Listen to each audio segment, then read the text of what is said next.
So magandang araw mga boss. Ngayong araw na to ay natapos na tayong maglagay ng metal stud o yung ating drywall. Bali yung kulang lang ito is paglagay ng hardplex o yung ating double walling.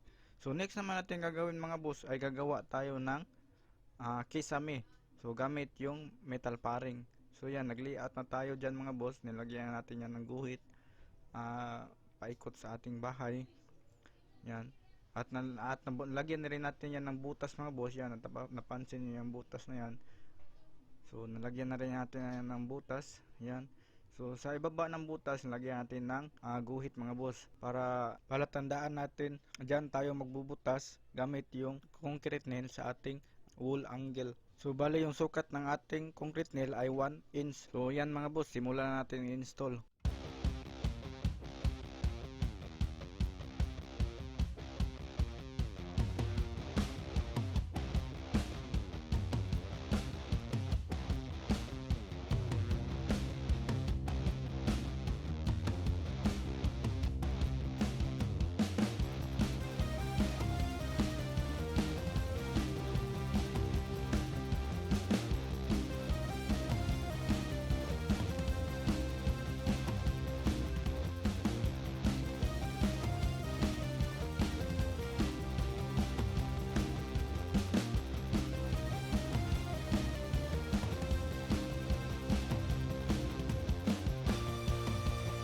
A few moments later. So yan mga boss, natapos natin malagay lahat yung ating mga wall angle. So yan, paikot sa ating bahay.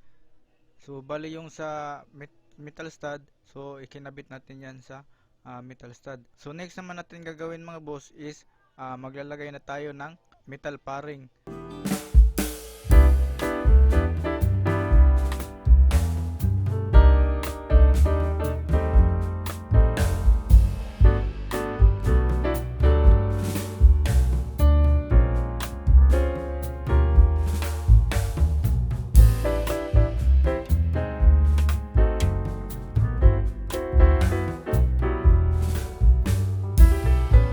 Tayong gumawa nito mga boss, so tayo yung gumagawa at tayo rin yung nagbibideo.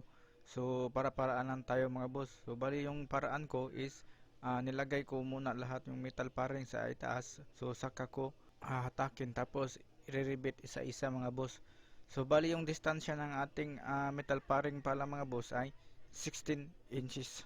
So yan mga boss, nalagay na natin lahat ng metal paring sa taas. Next naman natin gagawin is hatakin natin to tapos i-rebit natin sa wall angle. So may mga guhit na tayong nilagay ng mga boss. Bali yung distansya ng ating guhit ay 16 inches. Gitna yung 16 inches mga boss. Yan, so bali simulan na natin mga boss.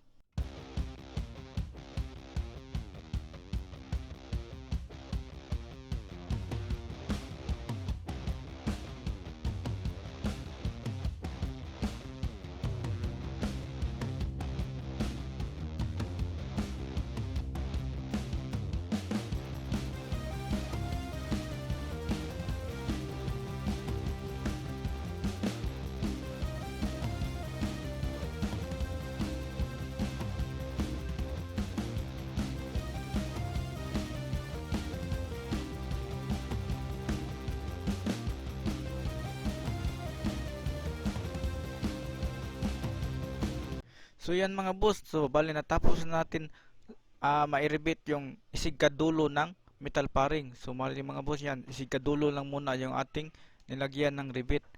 At doon din sa gitna, sa kabila mga boss is na nalagyan na rin natin yan ng rebit mga boss. Bali yung sa gitna mga boss, nilagyan natin ng temporary na hanger.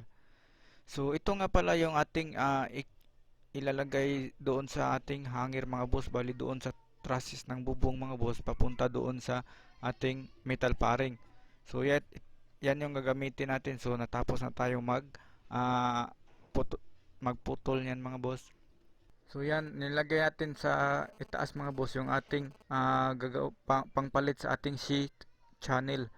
So yan yung pangpalit sa ating C channel. Bali hindi tayo gagamit ng C channel mga boss. Bali yung gagamitin natin is metal paring pa rin.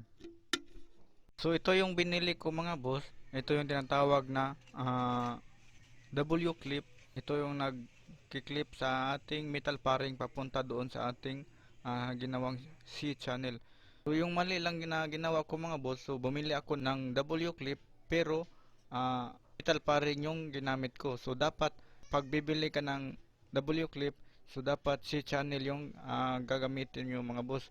Yan, so yan, ititest natin mga boss gamit yung metal paring. So yan, malaki kasi yung metal paring kaysa C channel. So yan, nakita nyo mga boss, ito yung W clip.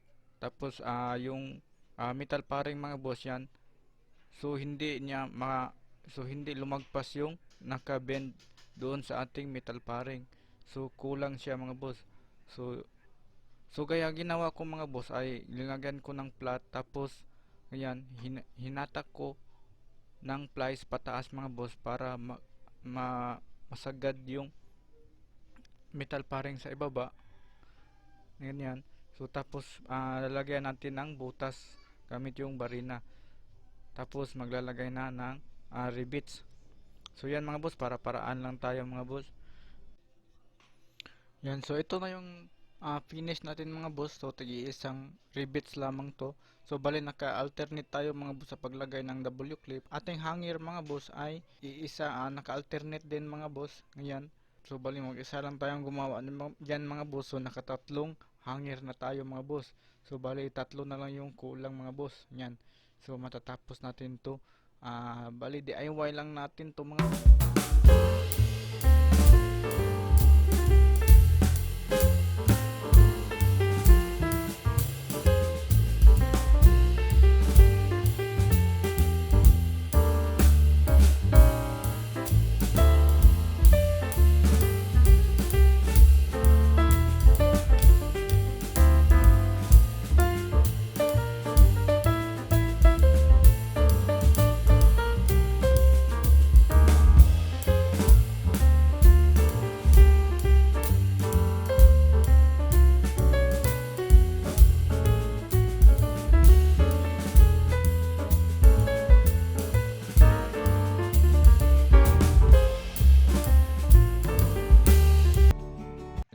So bali yung distansya ng ating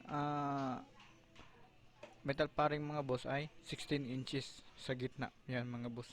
Distansya naman ng ating pamalit sa ating C channel ay yan 70 cm. Yan 70 cm mga boss. Yan yung distansya ng ating C channel, yung pamalit natin mga boss. So yan, ready na yan lagyan ng metal hardoplex.